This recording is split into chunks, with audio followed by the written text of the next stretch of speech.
Well, you guys were asking for it, so here we are. 007 Night. Sorry about that. As I was saying, the game we're covering today is 007 Nightfire.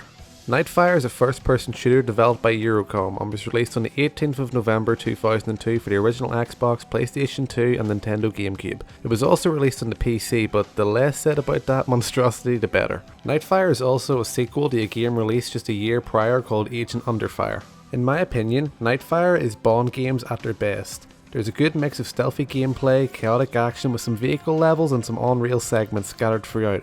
It also has a kick-ass multiplayer mode as well. I can't tell you the amount of hours I spent as a kid playing on Skyrail over and over again, just hours of non-stop fun. So let's go through the campaign of Nightfire and see what made it such a cult classic game that people still remember fondly to this day. After a brief tutorial at the start of the game, the real first mission starts here, at the exchange. This first level is arguably Nightfire at its best and shows you nearly all aspects of the game that you get to explore in later levels. There's also multiple different ways to enter the castle which adds great replayability to the game. For example, I tried the sneaky approach and, well, it didn't go too well. Go. Fuck. Fuck. Oh, I fucked it. So after screwing up miserably, I just continued on. I made my bed, I might as well sleep in it. We've confirmed that Agent Nightshade and the deep cover operative will rendezvous with you in the castle library. I trust you'll maintain a low profile, 007. We just got changed in like 5 seconds. Anyways, we successfully infiltrated the party and I made myself acquainted with all the guests. Enjoy the party. What you say to me, little shit? I think I ended up having too much fun here because I ended up failing the mission a good 7 times just messing around. I'm waiting for someone. Yeah, this fist. After making myself known to the guests, I continued on with the mission. It's not as deep as it looks. Is that dress standard company issue, Nightshade? Don't get any ideas, 007. Yeah, did Bro not just have his tongue down another girl's throat not even 5 minutes ago? Honestly, I forgot what this whole mission was about because I was more occupied doing other things. Alright, let me slap that ass. So we end up killing some more people, break a safe open with our laser watch, and end up going for a little ride in a gondola.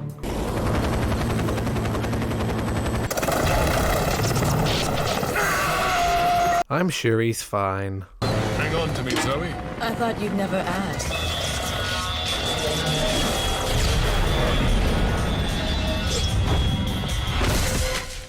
Nice landing, James. Why do you always seem to end up on top? A lower center of gravity? Good one, James.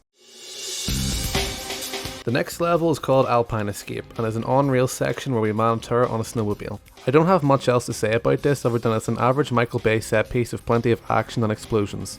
Anyway, it leads right into the next mission, Enemies Vanquished, where we take control of Bond's iconic Aston Martin. 007, the local authorities are not to be harmed.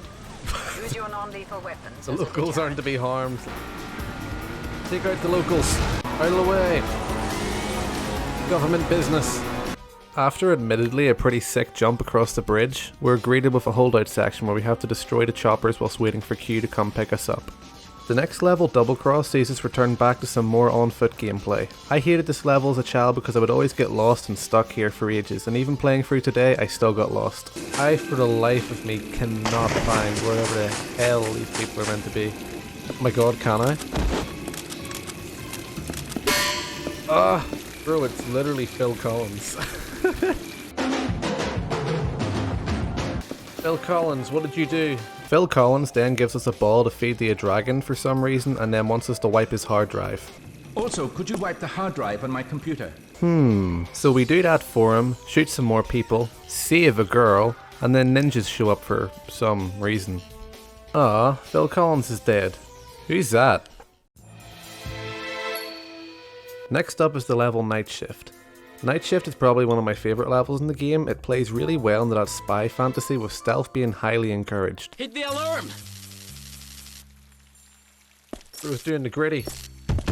There's also neat little gameplay elements to this level, like having the option to turn off security systems so you don't trigger the alarms with lasers. You're also given a non-lethal tranquilizer gun to silently put down the guards. As well as that, there's computers scattered around with door codes to unlock the next area. The purpose of us being here is to acquire data that we were meant to get in the last level. As well as that, we're meant to plant worms in the computers as well.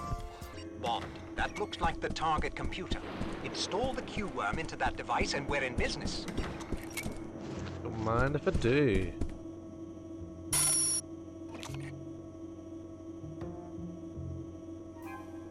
Huh?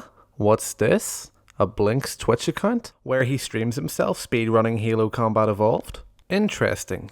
Anyway, we continue our way through the building, taking out some more guards along the way, using this elevator to get up to the top floor, and then we end up crashing through. We successfully break in, acquiring what we need to get, and then all hell starts to break loose. Good work, 007. What happened up there? Now get out of there. Swarming with security agents! We're thankfully saved by Bond Girl 147 and make our way up to the roof where we end up jumping off. Chain reaction next, a sniper mission where we infiltrate a nuclear power plant. And this really is a sniping mission, they're absolutely everywhere. Where are they? There's one. Was a miss.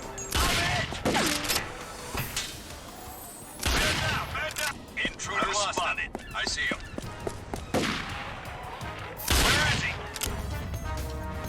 See you. So whilst we're here, we take some photos of things like a jetpack and a laser gun that we actually use to melt the door. After all that, the mission ends.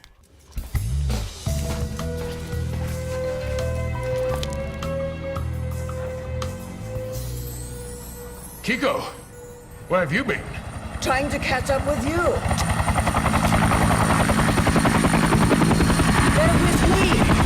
Come on.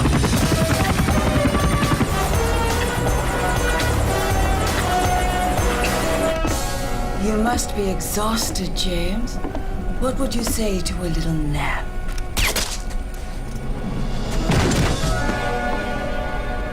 We've been tricked, we've been backstabbed, and we've been quite possibly bamboozled. So we've been betrayed and we're being held hostage and brought back to that building that we jumped off only one mission ago. A lot of stuff happens in this cutscene, so I'm just going to let a bit of it play out. Goodbye, Dominique. Use the helipad and take care of the body. No! It's futile, Mr. Bond. You've seen too much of my operation to live, but I wanted you to enjoy this moment first.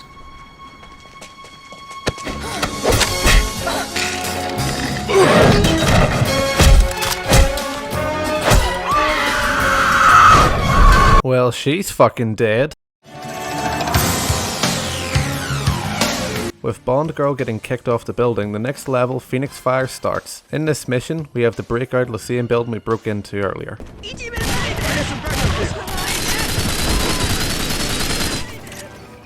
What? I didn't kill any civilians. We find our way to an elevator shaft and ride it the whole way to the bottom of the building while people throw C4 at us. Once at the bottom, we simply open the security shutters and walk out the front door.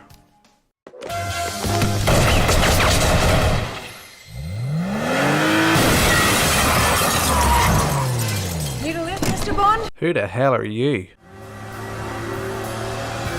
Well, you're a talkative one, aren't you? Sorry. It's been a difficult evening, Miss McCall. I lost a friend. That's rough, buddy. Oh, 007. not this You need to mission, infiltrate Drake's no. Island. Yep, Deep Descent, the notorious mission which gives you 0 checkpoints throughout the whole thing and is notoriously hard. Calling it notoriously hard might be the wrong thing to say about Deep Descent, because it's not that it's a really hard mission, it's just the fact that you get 0 checkpoints throughout the whole thing, meaning one tiny little slip up and you're right back at the start.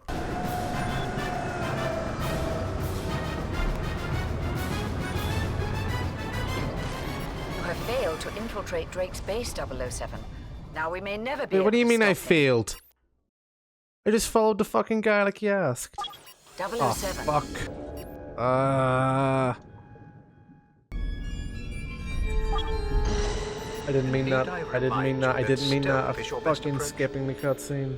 I honestly just believe if this mission was more generous of its checkpoints, it would be a lot more fun. But thankfully, on my 4th attempt, I succeeded and I was finally free. Oh my fucking god, thank god. Island Infiltration is the next level and has both a vehicle segment and an on-rail segment later on in the mission. We start out by driving around the island getting codes so we can access our way deeper in. Downloading access code. Code download. I swear to God, these turrets melt your vehicle health so fast.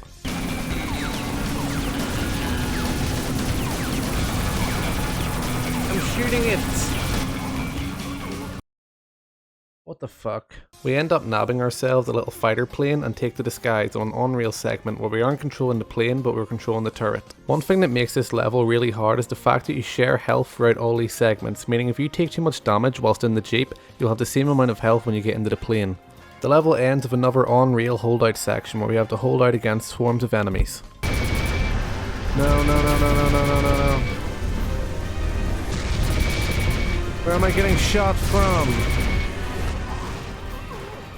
It's a fucking submarine. Please tell me I don't have to redo that whole mission. Please. Please. Oh, thank I'll hold them God. off, Allura. Thankfully, unlike the last mission, Deep Descent, this mission actually has checkpoints, meaning I could actually complete it without ripping my hair out.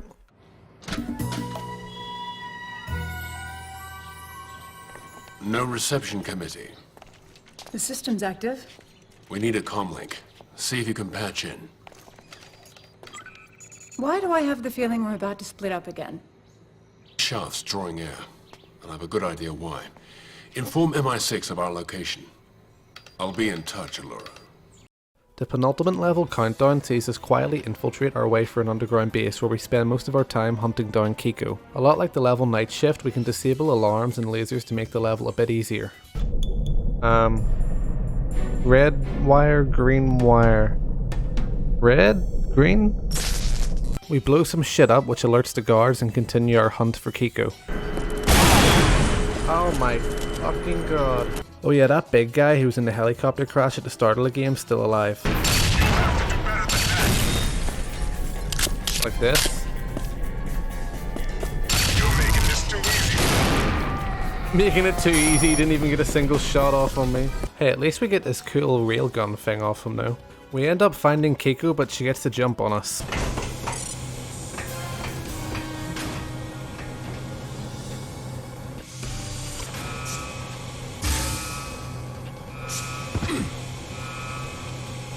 Luckily though, this section's a piece of piss and all we have to do is just go into these little bunkers every time the rockets start to go off.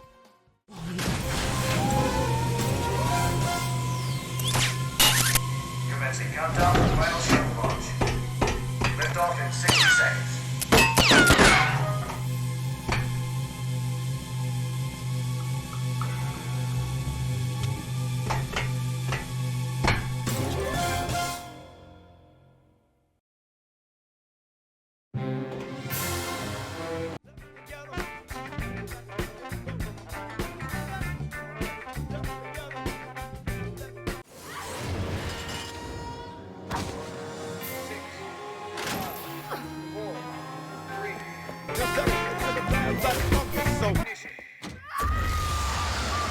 Oh god.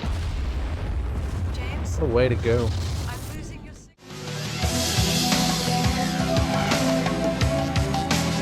Here we are at the final level, Equinox. I hope I'm saying that right. What a better way to end a game than having it take place in space. Anyway, we have to fight off the last of Drake's army in space and stop the missiles from hitting Earth.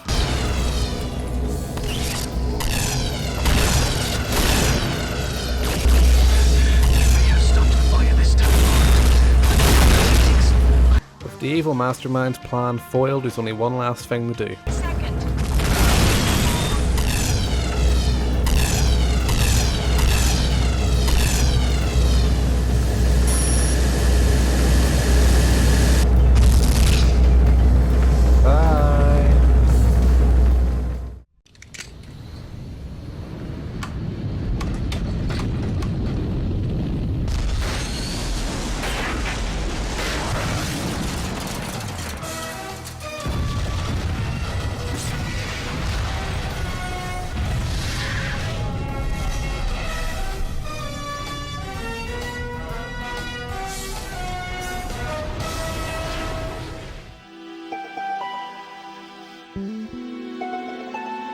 So that's 007 Nightfire, an incredible game for its time and still one that holds up today. It's a shame that Bond games haven't been able to recapture what made Nightfire so great, and I doubt there'll ever be another Bond game like it again. Nightfire hits every note for a Bond game, mixing thrilling action set pieces alongside quieter stealth sections, and switches things up every step of the way with something brand new around every corner. I know I briefly touched on the multiplayer earlier, but I'm still surprised at the depth it really has. It's not some throwaway mode, and for a 2002 FPS console game, there's a lot of little details you can tweak to your liking, alongside a good amount of game modes and maps that could even rival some multiplayer games today of how little content some games today launch with. So what did you think of Nightfire? Did you play it years ago as well and have any memories with it? And if you never played it, would you consider playing it today? If so, share your opinion and experiences in the comment section down below. And if you enjoyed this video, leaving a like is always appreciated, and subscribing helps show support to the channel and will help inspire me to make more of these Remember videos where I revisit games in our past. In fact, I'm getting ready to work on another video in the Remember series, and I'm sure by looking at this silhouette you'll have a good idea of what game is coming up next. In my last video in this series, I revisited The Simpsons Hit and Run, so if that interests you, I'll have it on the screen now.